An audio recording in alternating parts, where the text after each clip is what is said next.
পুতুল ওর বাবার সাথে কি করছে। বাইরে বেরোলে পুতুল এত হাসি খুশি থাকে, বেশ ভালোই লাগে আমাদের। জুডিওতে ঢুকে কিছুটা শপিং করে আমরা আবার চলে যাই নিচের দিকটাতে। সেদিন গরমটা যদিও অনেকটা কমই ছিল, তো বেশ ভালো মতোই আমরা ঘুরেছিলাম। আর এই যে দেখো, এখানে সবাই পোজ দিচ্ছে আমার ক্যামেরাতে। এরপর আমরা এখান থেকে বেরিয়ে লাঞ্চ করতে চলে যাই বচ্চন ধাবাতে। এই ধাবার যিনি ওনার ছিলেন, তিনি নাকি সত্যজিৎ রায়কে গাড়ি চালিয়ে তার শুটিং ফ্লোরে নিয়ে যেতেন। কলকাতা এমন একটা শহর যেটার প্রত্যেকটা কোণে রয়েছে অনেক ইতিহাস।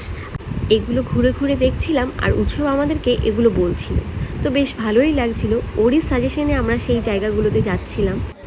সকালের ব্রেকফাস্টটা আমরা যেখানে করেছিলাম, সেখানে আমি বলবো তোমরা যারা সাউথ ইন্ডিয়ান খেতে একদম পছন্দ করো না, তোমরা একবার হলেও সেখানে যেও।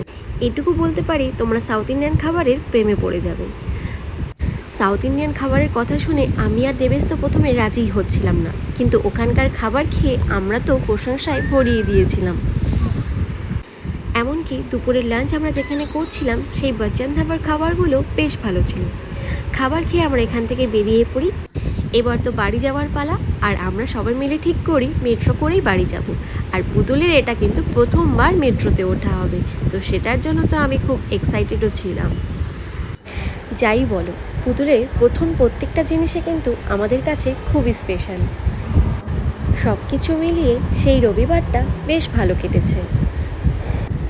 এই ছিল আজকের ভিডিওটা তোমাদের কেমন লাগলো তোমরা কিন্তু আমাকে অবশ্যই জানাবে। দেখা হবে নেক্সট কোনো ভিডিওতে। Till then, tata.